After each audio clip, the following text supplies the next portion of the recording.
Magnetic effect of current. हम जानते हैं एक मैग्नेट होती है जिसे हम परमानेंट मैग्नेट बोलते हैं, जो फोर्स अप्लाई करती है, कंजर्वेटिव फोर्स, फेरोमैग्नेटिक, पैरामैग्नेटिक और डायमैग्नेटिक सब्सटेंसेस में। उसी तरीके से करंट कैरिंग वायर भी अपना मैग्नेटिक इफेक्ट दिखाती है। उसी चीज़ की बात करेंगे हम इस चैप्टर में। अच्छा, अब जो कंजर्वेटिव फोर्सेस होती हैं वो अपनी फील्ड बनाती है मैग्नेट, ठीक है। तो यहाँ पर मैग्नेट भी अपनी एक मैग्नेटिक फील्ड बनाएगी, और लेसन 1 में हम ऐसी ही एक फील्ड और देख चुके हैं जिसका नाम है इलेक्ट्रिक फील्ड। और अगर हम इलेक्ट्रिक फील्ड की बात करें तो इलेक्ट्रिक फील्ड चार्ज पे डिपेंड करती है और स्क्वायर ऑफ डिस्टेंस पे, ठीक है, यानी कि इनवर्स स्क्वायर लॉ को मानती है। इलेक्ट्रिक फील्ड का ये फॉर्मूला हम लेसन 1 में पढ़ चुके हैं, ठीक है। ये है आपकी परमिटिविटी, मीडियम की परमिटिविटी, जो बताती है कि कौन सा मीडियम कितनी इलेक्ट्रिक कौन सा मीडियम कितनी इलेक्ट्रिक फील्ड को स्प्रेड होने देता है, अलाउ करता है स्प्रेड होने के लिए, ठीक है। अच्छा, तो ये इलेक्ट्रिक फील्ड तो समझ में आ गई हमारी। अब force due to electric field क्या है?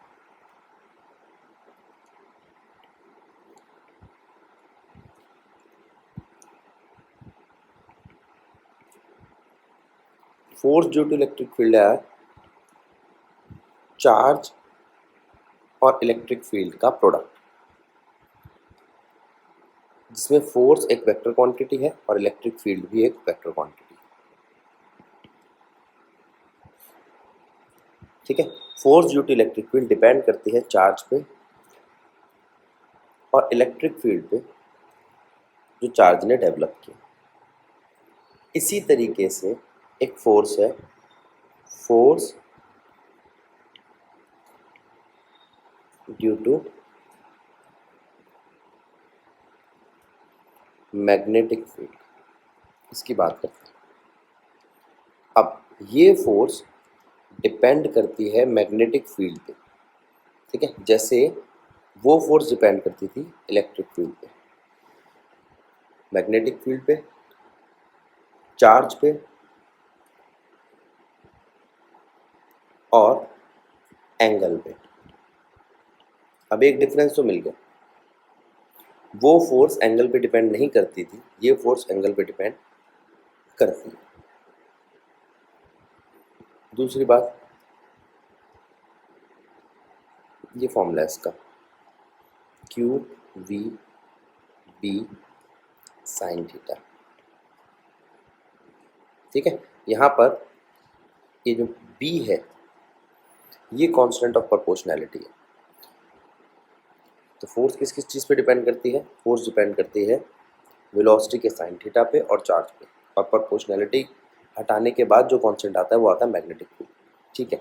अब हम आपसे बात कर रहे हैं इसकी वेक्टर फॉर्म की। अब इस पे ध्यान दो,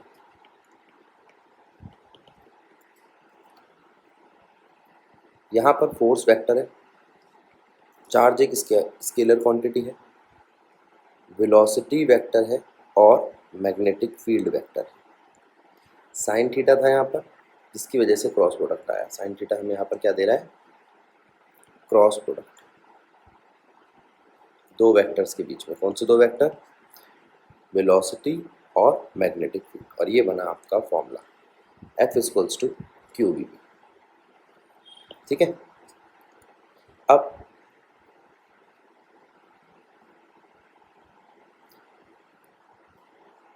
अगर मैग्नेटिक फील्ड 0 हो तो फोर्स नहीं अप्लाई हो। अगर वेलोसिटी 0 हो, यानी कि चार्ज पार्टिकल स्टेशनरी हो, तो भी फोर्स अप्लाई नहीं होगी। 2 पॉइंट हो गए। अगर चार्ज पार्टिकल मूव करे पैरेलल टू मैग्नेटिक फील्ड तो भी फोर्स अप्लाई नहीं होगी। क्यों? क्योंकि साइन ज़ीरो ज़ीरो होता है। ठीक है। अच्छा, ये बात तो समझ में आ गई हमारे कि फोर्स कैसे अप्लाई होती है। और इस फोर्स का नाम क्या है? Lorentz force. Force due to magnetic field है लॉरेंट्ज फोर्स। चलो अब ध्यान दो, तो टोटल फोर्स क्या हुई आपकी?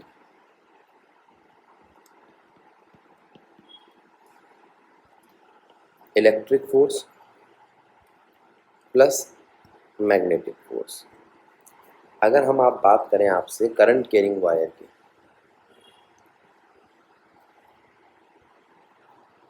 तो करंट कैरिंग वायर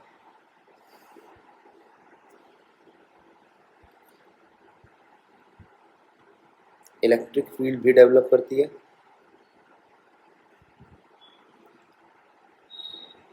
और मैग्नेटिक फील्ड भी डेवलप करती है। और आप यूँ कह सकते हो स्टैटिक चार्ज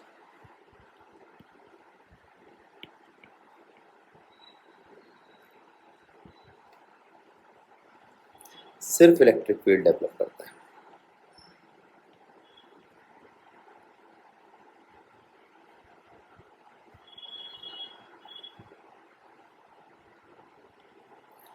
और चार्ज इन मोशन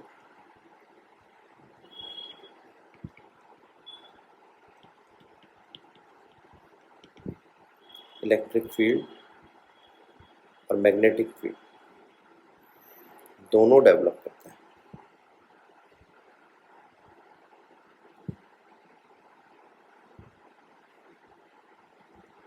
ठीक बात। अब इलेक्ट्रिक फील्ड की फोर्स क्या है? क्यू ई।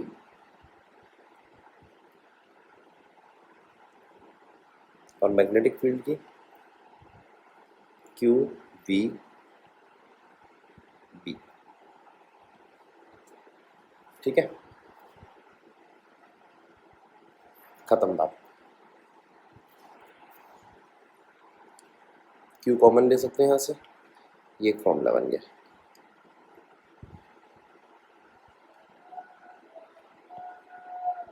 ठीक है, Q E plus V B is F total.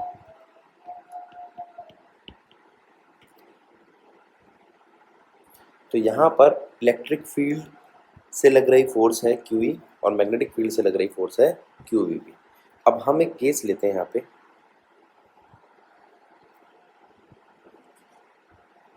देखो ये जो क्रॉस प्रोडक्ट है इसको समझते हैं।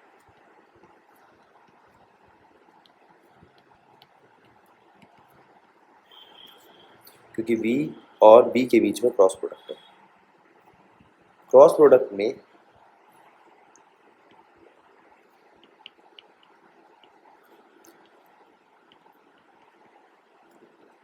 साइन थीटा के साथ जो एक और चीज आती है वो है नॉर्मल ऑफ वेक्टर।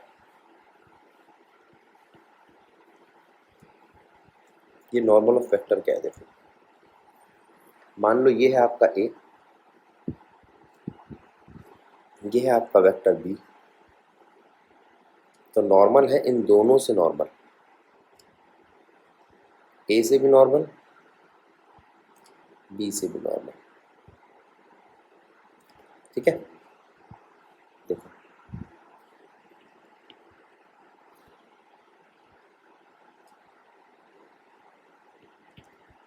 तो ये रिजल्टेंट है आपका।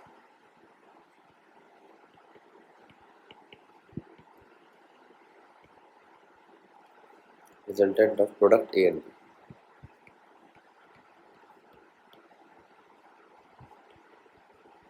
ठीक है, अब क्रॉस प्रोडक्ट की बात समझ में आ गई। एक चीज़ और, अगर हम बात करें 3D की, तो एक्स एक्सिस आई से, वाई एक्सिस जे से, और जेड एक्सिस के से डिनोट करते हैं। ठीक है, तो यहाँ पे बात आएगी आपकी आई क्रॉस आई, जे क्रॉस जे और के क्रॉस के क्या होगा।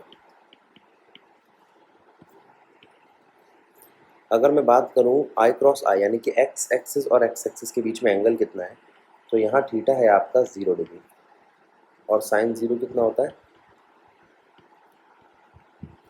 0। तो यहाँ से वैल्यू आती है आपकी 0, आई क्रॉस आई, जे क्रॉस जे और के क्रॉस के की। अगर मैं बात करूँ आई क्रॉस जे की,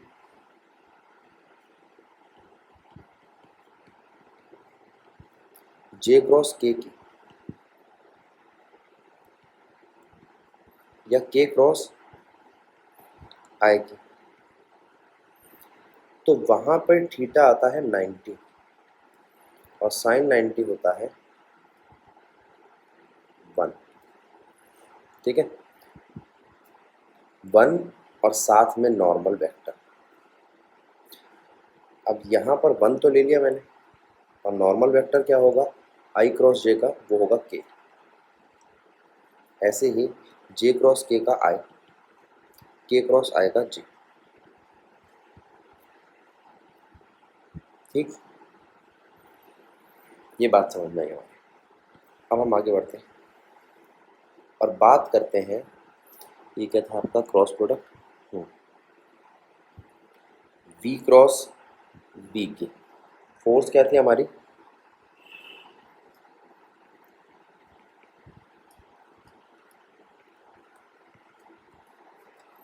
F is equals to Q V B. अगर क्वेश्चन में V एक्स एक्सिस पे, B वाई एक्सिस पे, तो force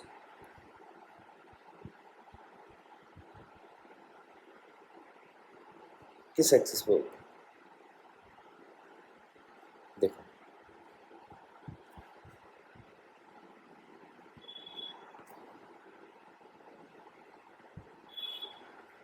Q B X B Y और आई क्रॉस जे क्या आएगा के।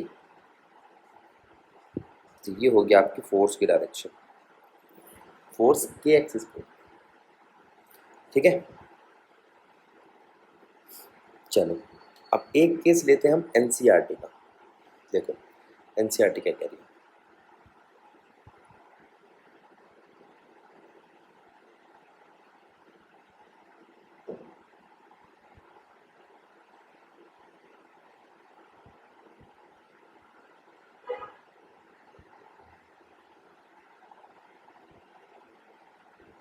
देखो ये यहाँ पे मैग्नेटिक फील्ड आपको दिखाई दे रही है जेड एक्सिस पे, पार्टिकल जो मूव कर रहा है वो वेलोसिटी है एक्स एक्सिस पे, तो जो फोर्स लगेगी मैग्नेटिक फील्ड की वो लगेगी वाई एक्सिस पे। देखो इसी फॉर्मूले की बात कर रहे थे, एनसीईआरटी बोल्ड लेटर में लिखती है वेक्टर को। ठीक है, वेक्टर में एरो नहीं बनाती। अब देखो यहाँ पर फोर्स कैसे दे रखी, क्यू वी एक्स एक्सिस और पी जेड एक्सिस। तो यहाँ पे आपका क्यू ठीक है, वी एक्स ठीक है, पी जेड, ठीक है। और आई और के का आई क्रॉस के क्या आएगा, ये पता लगाने के लिए आप इस पे ध्यान दो। देखो इस चीज़ को और याद रखेंगे,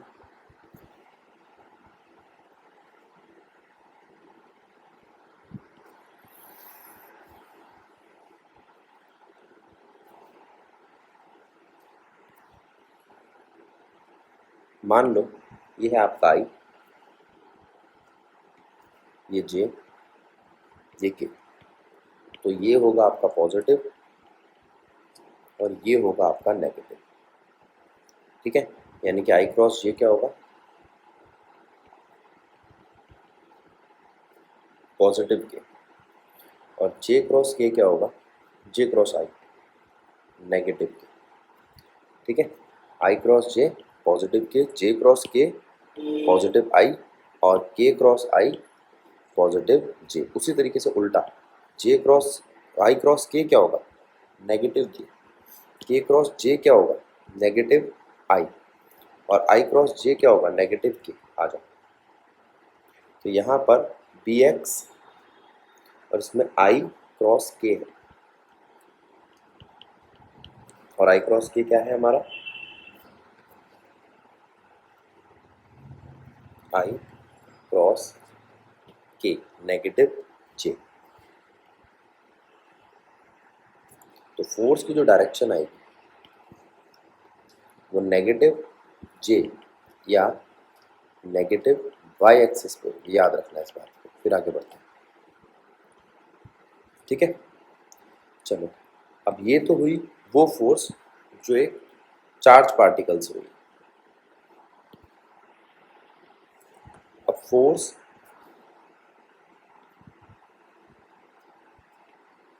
due to current carrying wire,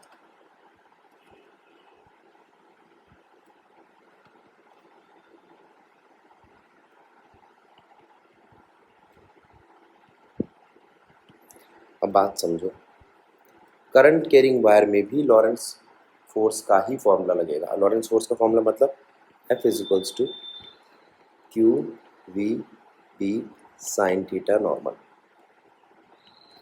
यही फॉर्मूला लगेगा। लगेगा कैसे, लेकिन हम केस लेके चलते हैं एक करंट कैरिंग वायर, ये एक करंट कैरिंग वायर है। इस करंट कैरिंग वायर में ये आपका करंट फ्लो कर रहा है इस डायरेक्शन में, ठीक है। अच्छा, अब ये हो गया आपका करंट। इसमें इस करंट कैरिंग वायर में चार्ज कितने, लेट करते हैं, let number of electrons in 1 cubic metre. अब इस बात को ध्यान रखना, बार बार यही आएगी, एन। तो वी क्यूबिक मीटर में कितने होंगे, एन इंटू वी, और वी को आप लिख सकते हो ए इंटू एल, ठीक है। टोटल चार्ज कितना हुआ,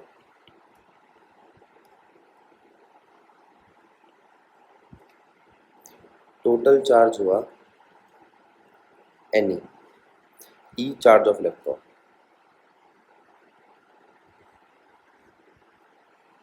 और एन टोटल नंबर, और वो नंबर कितने हैं, एन ए एल ई, ये रहे वो total number,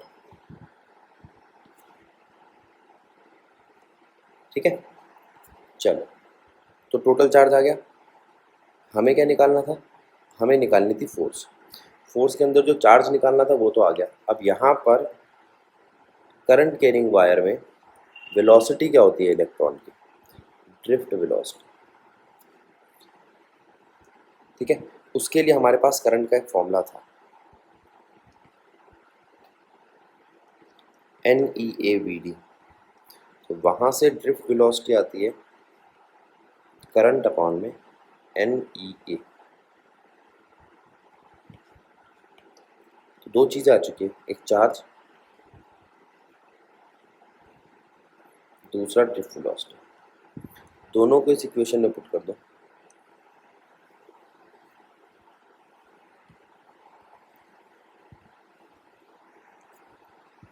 F is equals to Q V B sine theta, जिसमें वेलोसिटी कितनी है, करंट अपॉन में एन ई ए, चेक कर लेते हैं। और बी कितना है,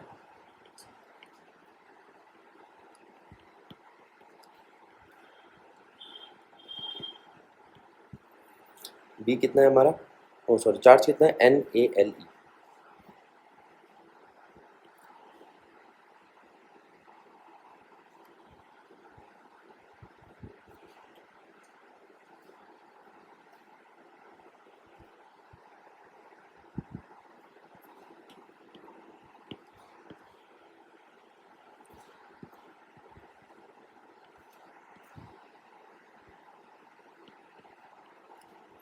क्या क्या चीज़ें कट रही हैं देखो, ई एन और ए, बचा क्या, F is equals to B I N sine theta. अगर थीटा 90 होगा तो साइन की मैक्सिमम वैल्यू आएगी साइन 90 इज इक्वल्स टू 1 और F is equals to B I L. ये करंट कैरिंग वायर की फोर्स है, लॉरेंस फोर्स से निकली है। ठीक है, आगे देखते हैं।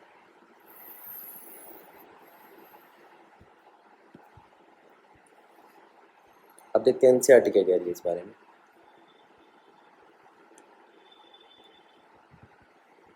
ये देखो, करंट कैरिंग वायर की फोर्स, ये तो वही है ड्रिफ्ट वेलोसिटी का फॉर्मूला जो भी हमने देखा।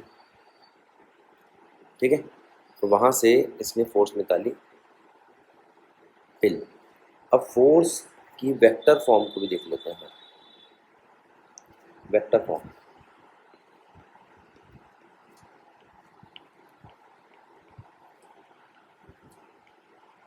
Of force due to current carrying wire.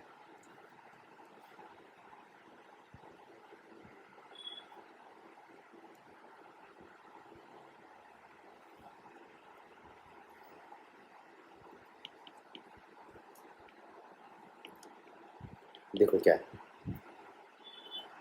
F is equals to I scalar quantity L cross B.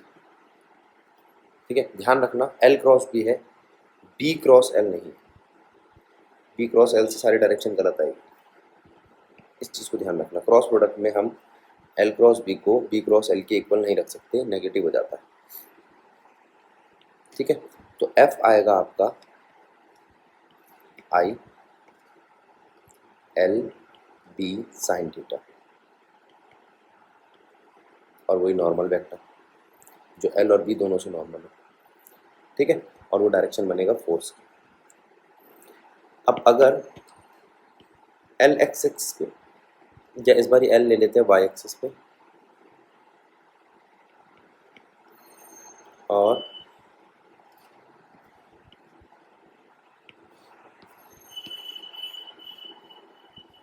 B ले लेते हैं एक्स एक्सिस पे, तो क्या होगा,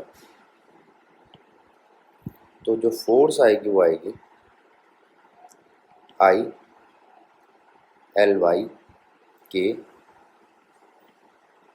क्रॉस बी एक्स आई, यानी कि I L Y B X के क्रॉस आई। और के क्रॉस आई क्या होता है आपका,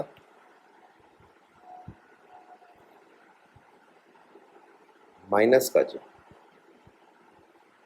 देखते हैं फिर से कहाँ पढ़ा था अभी हमने, इस पे के क्रॉस आई, के क्यों लिखा है मैंने, जे लिखना था,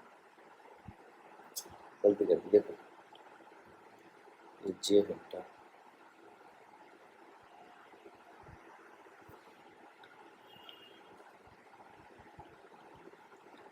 जे क्रॉस आई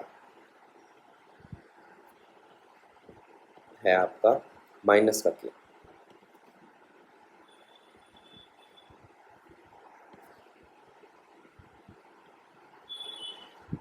ठीक, तो ये बात भी समझ में आ गई।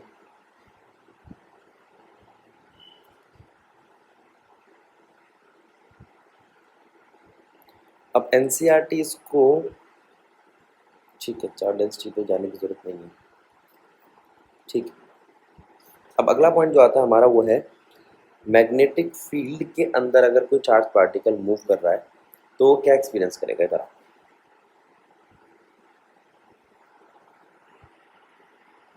अब हम पहले मैग्नेटिक फील्ड देखते हैं।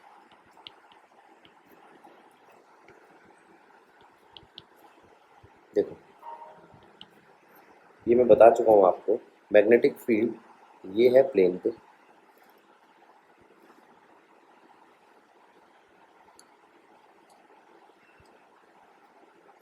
ये है आउटसाइड,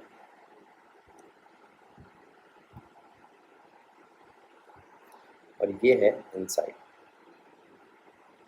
ये रिप्रेजेंट करने का तरीका है, इनसाइड मैग्नेटिक फील्ड क्रॉस से आउटसाइड डॉट से और प्लेन पर या पैरेलल टू प्लेन लाइन से, स्ट्रेट लाइन से। ठीक है, अच्छा, अभी ये तीनों की तीनों कांस्टेंट मैग्नेटिक फील्ड है। अब वो कह रहा है कि अगर किसी कांस्टेंट मैग्नेटिक फील्ड में, देखो ये कैसी कांस्टेंट मैग्नेटिक फील्ड है,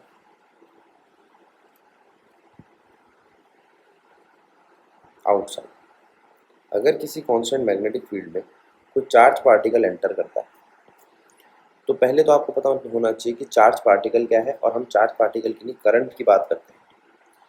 तो ज़रा ध्यान दो, डायरेक्शन ऑफ चार्ज पार्टिकल या direction of current with respect to charge particle.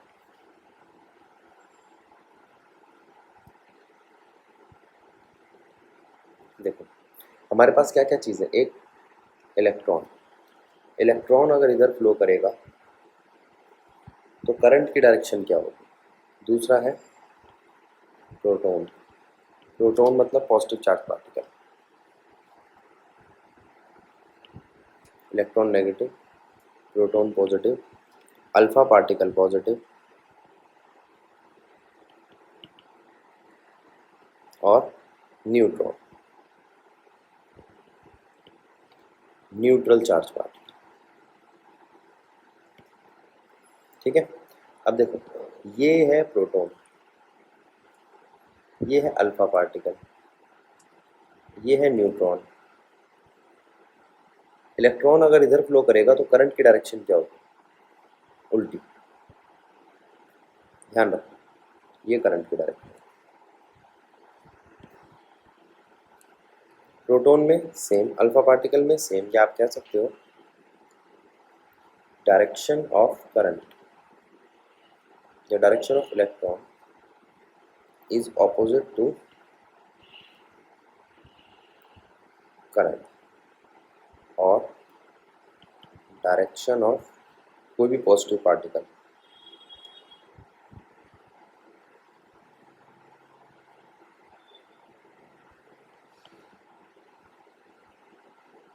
is in same as electron, is same as current।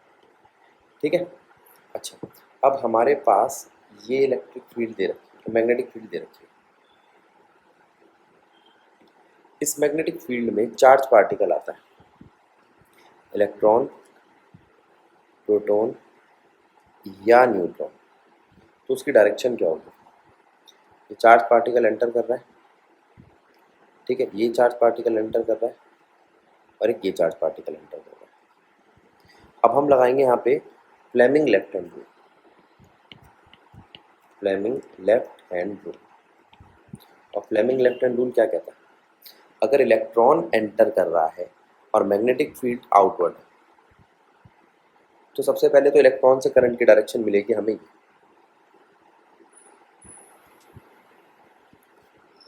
Proton से करंट की डायरेक्शन मिलेगी ये, न्यूट्रॉन से कोई करंट की डायरेक्शन नहीं, मतलब न्यूट्रॉन तो फोर्स ही एक्सपीरियंस नहीं करेगा, सीधा चला जाएगा। ठीक है। अब जिससे करंट की डायरेक्शन मिली है, करंट की direction Fleming left hand rule में तीन चीज़ों का इस्तेमाल करते हैं हम। थंब शो करने के लिए मोशन या force, first finger magnetic field और मिडिल फिंगर करंट। तो करंट तो बाहर जा रहा है आपका, ठीक है, और first finger out of the paper, outward. तो यहाँ से फोर्स दिखाई दे रही है ऊपर जाते हुए पेपर पर, ठीक है। तो ये कुछ इस तरीके से मूव करेगा। इसी तरीके से प्रोटॉन, प्रोटॉन में करंट जा रहा है left to right, magnetic field ऊपर की तरफ, तो फोर्स जाएगी नीचे की तरफ। ये कौन सा रूल है? फ्लेमिंग लेफ्ट हैंड रूल, याद रखना इस बात को। तो इस हिसाब से ये इस तरीके से मूव करेगा। अब ज़रा ध्यान दो, जब भी कोई चार्ज पार्टिकल मूव करता है तो वो ऐसा नहीं है कि एकदम से वो गोल घूम जाता है।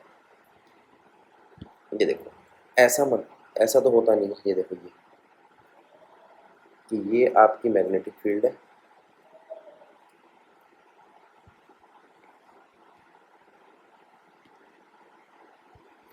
चार्ज पार्टिकल आया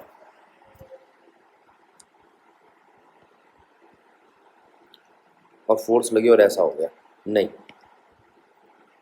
चार्ज पार्टिकल आया, फोर्स लगी, जब तक फोर्स नहीं लगी थी तब तक वो बिल्कुल सीधा था।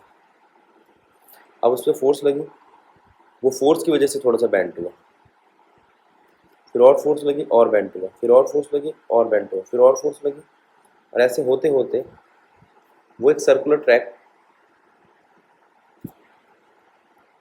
एक्सपीरियंस करेगा। जब बाहर आएगा फिर सीधा हो जाएगा, लेकिन अंदर ऐसे घूमेगा गोल। तो आप कह सकते हो, एनसीईआरटी में देखते हैं, अगर कोई चार्ज पार्टिकल एंटर करता है परपेंडिकुलर मैग्नेटिक फील्ड में तो वो एक सेंट्रीपिटल फोर्स एक्सपीरियंस करता है। तो यहाँ पर एक और फोर्स आ गई, सेंट्रीपिटल फोर्स। और हम जानते हैं, हमने 11th क्लास में पढ़ा था सेंट्रीपिटल फोर्स के बारे में। अब उसको देखते हैं। फोर्स एक्सपीरियंस्ड बाय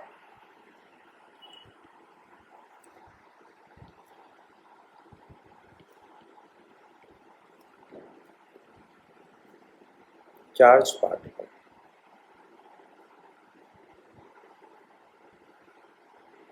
इन perpendicular magnetic field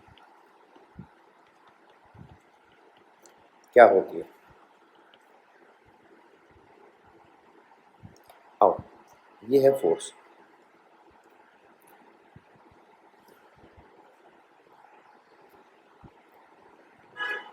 Q V B sine theta.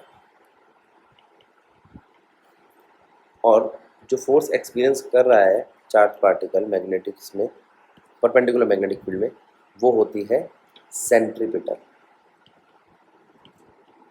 और वो क्या है?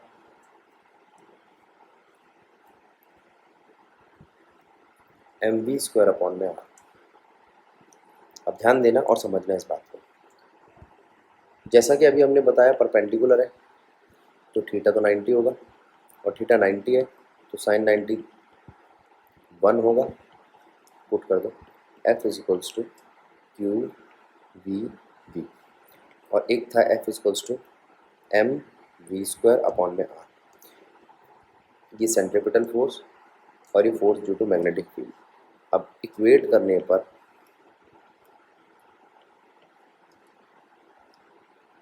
हमारे पास जो वैल्यू आई वो आई Q B is equals to M V by R. अब ज़रा ध्यान देना, वी बाय आर क्या है? Q B by M. 11th class में हम पढ़ चुके हैं कि थीटा होता है आर्क अपॉन रेडियस। डिफ्रेंशिएट करने पर थीटा को टाइम से डिफ्रेंशिएट करने पर मिलता है एंगुलर वेलोसिटी, डिस्प्लेसमेंट को टाइम से डिफ्रेंशिएट करने पर मिलता है वेलोसिटी। इसी तरीके से आगे फर्दर डिफ्रेंशिएट करने पर एंगुलर एक्सलरेशन और एक्सलरेशन मिलता है। ठीक है, यहाँ पर वैल्यू रखो। Omega is equals to Q B by M. ये आया आपका फॉर्मूला।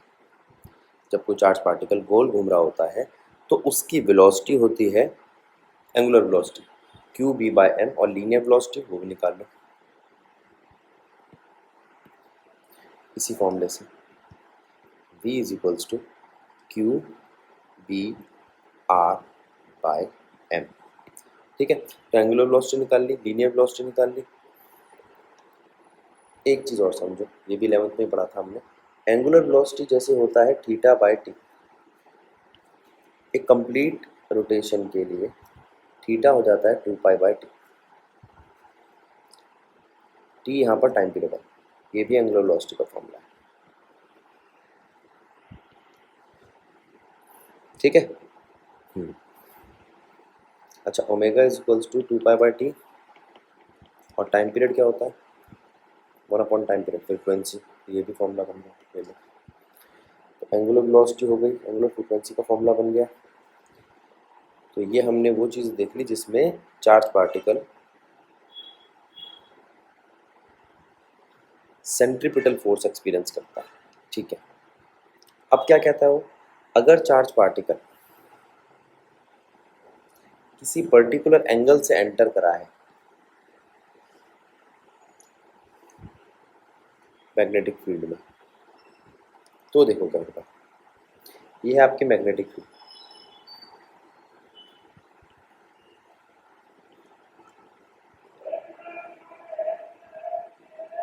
अगर परपेंडिकुलर एंटर करता तो बात दूसरी थी, लेकिन एंटर करा है किसी एंगल पे। ठीक है, ज़रा ध्यान देना, ये बाहर था तो सीधा था, इस एंगल पे एंटर करा, और जैसे ही वो अंदर घुसा तो वो सेंट्रीपिटल फोर्स एक्सपीरियंस करने लगता है, उसकी वजह से घूमने लगता है। लेकिन ये जो घूमना है ये थोड़ा सा स्पाइरल है किसी एंगल की वजह से। ठीक है। अच्छा, अब इसमें दो चीज़ें आती हैं। यहाँ पर इस वेलोसिटी के दो हिस्से हो गए बेटा, एक एक्स एक्सिस और एक वाई एक्सिस। ज़रा ध्यान दो, और ये वो एंगल है, ये है आपकी वेलोसिटी, ये वेलोसिटी एक्स एक्सिस पे, ये वेलोसिटी वाई एक्सिस पे। अच्छा, ये जो आपके स्पाइरल है, इन दोनों स्पाइरल के बीच का जो डिस्टेंस है उसे हम बोलते हैं पिच।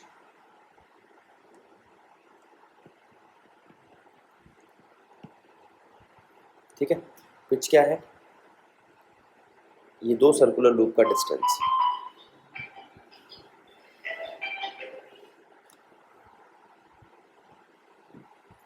और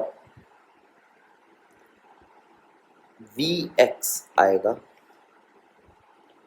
pitch divide by time, velocity का फॉर्मूला एक्स एक्सिस के लिए। ठीक है, तो यहाँ से आप पिच निकाल सकते हो, और वाई एक्सिस में जो वेलोसिटी जा रही है वो इस सर्कुलर लूप के रेडियस के साथ रिलेशन बनाएगी।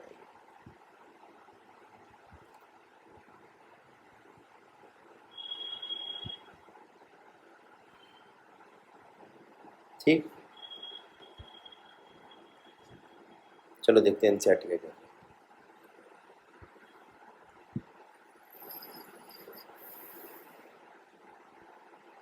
एनसीईआरटी ने पिच को पी से दिखाया है, वी एक्स को वी पैरेलल से, और ये टाइम। ठीक है, और टाइम में कौन सा फॉर्मूला लगा दिया, टाइम पीरियड का। टाइम पीरियड का फॉर्मूला कहाँ से आया, यहाँ से, omega equals to Q B by M, हमने फॉर्मूला बनाया था। देखो, omega is equals to 2 pi by T is equals to Q B by M. तो यहाँ से टाइम पीरियड क्या आता है 2 पाई एम बाय क्यू। ठीक है, तो इस टाइम पीरियड को इन्होंने यहाँ पे यूज़ किया पिच वाले फॉर्मूले में। पिच इज इक्वल्स टू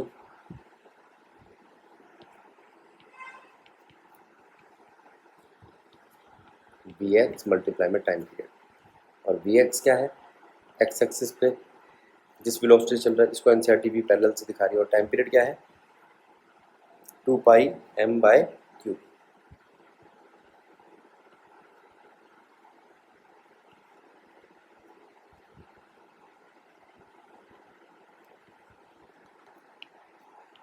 ये पिच का फॉर्मूला आता है, देखो इसको, ठीक है। और ये क्या फॉलो करेगा, एक हेलिकल मोशन। ये देखो,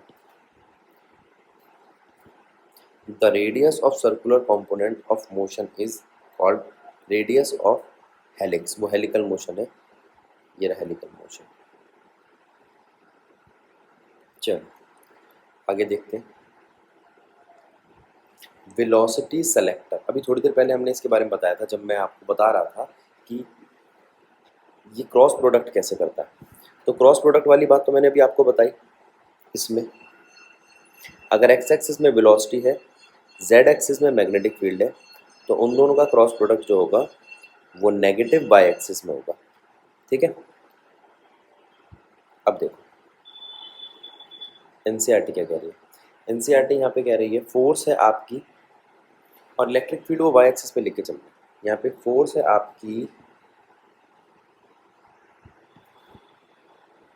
मैग्नेटिक फील्ड से बनी, जो डिपेंड करती है वेलोसिटी पे और मैग्नेटिक फील्ड पे, नेगेटिव एक्स एक्सिस पे, नो नेगेटिव जेड एक्सिस पे, वाई एक्सिस सॉरी, ठीक है।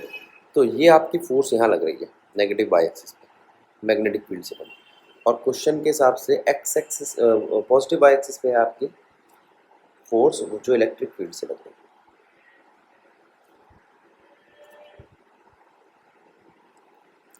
ठीक है। अब देखो यहाँ पर हमारा फॉर्मूला क्या है, हमारा फॉर्मूला है F total is equals to F electric field plus F magnetic field.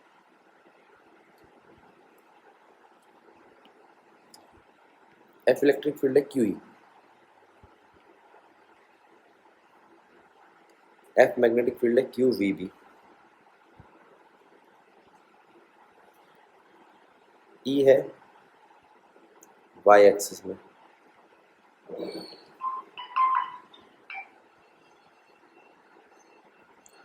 B है एक्स एक्सिस में,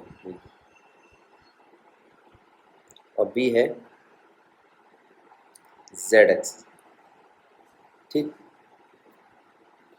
आई क्रॉस के क्या आता है आपको,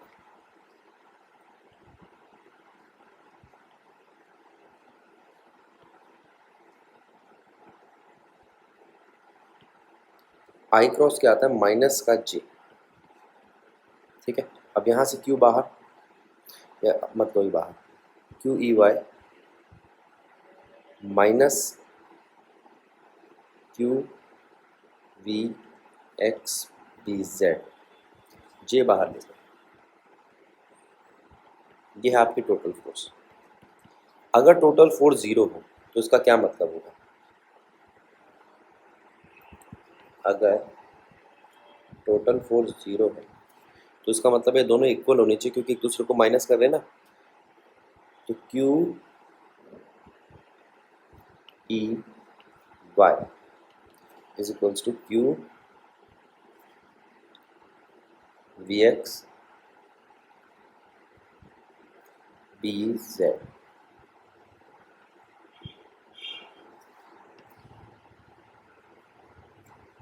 ठीक है। क्यू से क्यू गया, और यहाँ रिलेशन आ गया वेलोसिटी इलेक्ट्रिक फील्ड और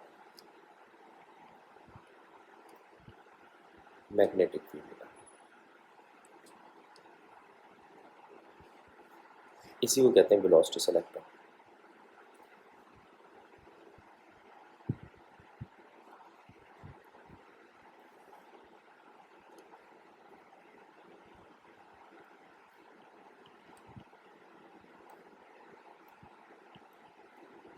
अब देखते हैं एनसीईआरटी क्या कहना है। ये रहा रिलेशन, एनसीईआरटी ने एक्स वाई जेड को नहीं कंसीडर किया। आगे चलते हैं। अब साइक्लोट्रॉन में हमारा वही फॉर्मूला लग रहा है, और वैसे आपके टॉपिक में है नहीं है इसलिए मैं इसको कराने का अभी। ठीक है, तो यहाँ पे आपका फोर्स वाला टॉपिक तो हो जाता है समाप्त। फोर्स से रिलेटेड जो बातें थी उसमें ये चीज़ें आएंगी। ठीक है, अगला जो टॉपिक आता है आपका वो आता है बायोट-सावर्ट लॉ।